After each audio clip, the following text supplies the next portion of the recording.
Hi there, and welcome to Ian's Ngauge channel. I'm Ian. Okay, I'm back.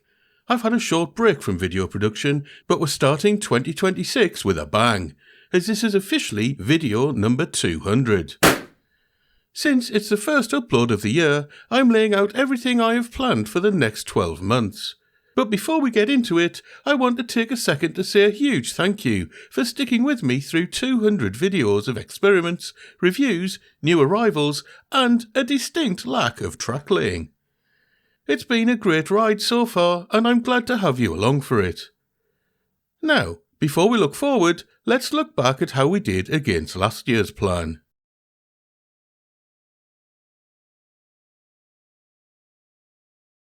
Last year, I set myself 5 major milestones. Number 1, complete the tricky bit. Number 2, create curved inclines to support double track. Number 3, temporarily install an outer loop.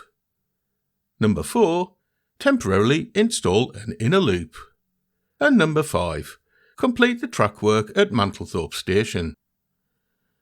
As with the plan for 2024, it was hugely ambitious, and I was never going to get anywhere near completing it, especially as I had a number of ongoing tasks such as reviewing locos, creating DCC fitting guides, and making exhibition reports. So, as it turned out, the only actual goal I achieved was to complete track laying of the tricky bit. So, let's take a look at what needs to happen to move the build of Shelfington forward.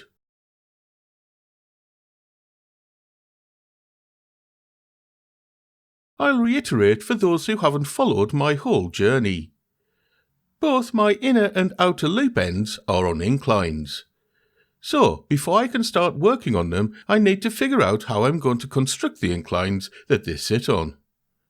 I've already experimented with creating inclines out of XPS foam, and think I've come up with a fairly good method. I still need to perfect the process though, but seeing as my first attempt was functional, I don't think I'll need too much more experimentation to make the process foolproof.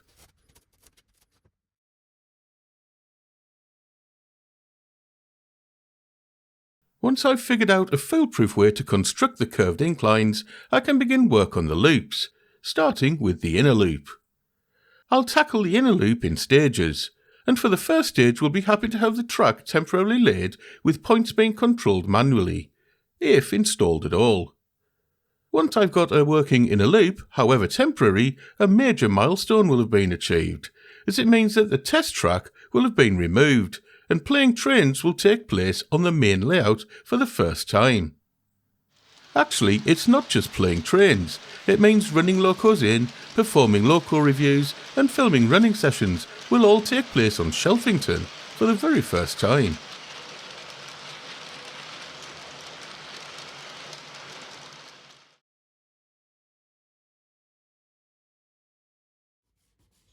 Now, there's a problem with removing the test track too soon, as I'm still performing my track cleaning experiment to see if NOx ID really does work. I want to run the experiment for at least 12 months before coming to a final conclusion, which means having the test track around until at least the end of July. I can then produce a final video for the track cleaning experiment, and the test track will no longer be required, meaning space can be freed up to install the inner loop. To be honest, I really don't see this as a problem, as perfecting the curved inclines and figuring out a foolproof way of implementing them is going to take time.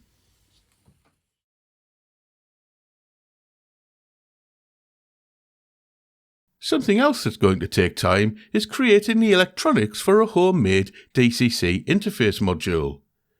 The aim of this is to be able to create my own accessory controllers.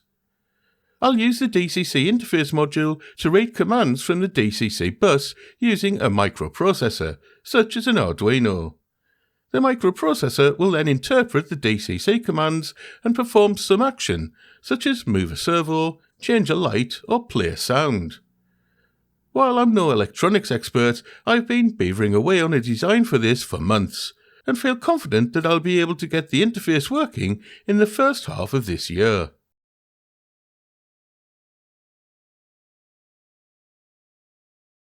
I'm also considering creating a simple end-to-end layout so I can test locos running on DC, as once the current test track is gone, I'll be limited to DCC only running.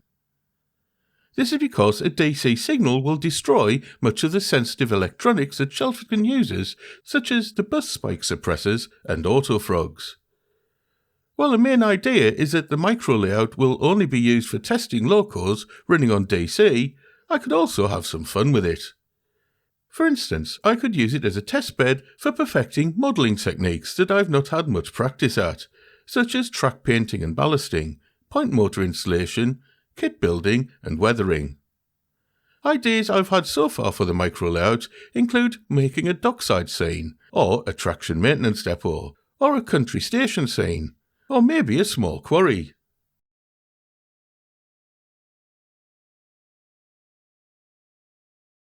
Okay, so let's see what we've got and take a look at the plan for 2026. Number 1. Perfect a foolproof way of creating curved inclines out of XPS foam. Number 2. Create a DCC interface to support accessory control via DCC commands. Number 3.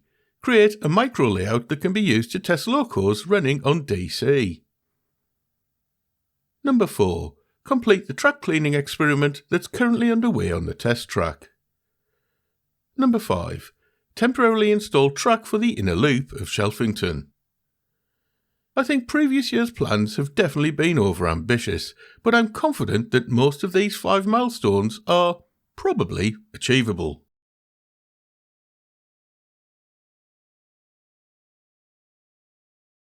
Of course, I still plan on producing videos about other subjects.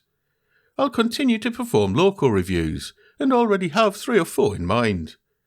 I'll also continue to film DCC fitting guides, as I'm a glutton for punishment. I'm also hopeful that I'll be able to keep up a steady stream of new arrivals to post about. There'll obviously be a few experiments taking place, especially when it comes to creating inclines, 3D printing, building a DCC interface, and getting the micro layout up and running.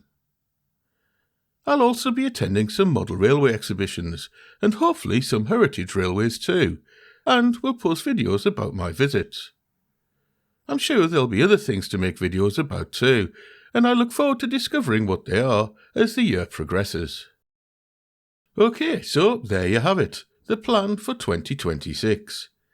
It's a little more reserved than previous year's plans, but I'm almost absolutely positive that I'll have at least one working loop before the year is over.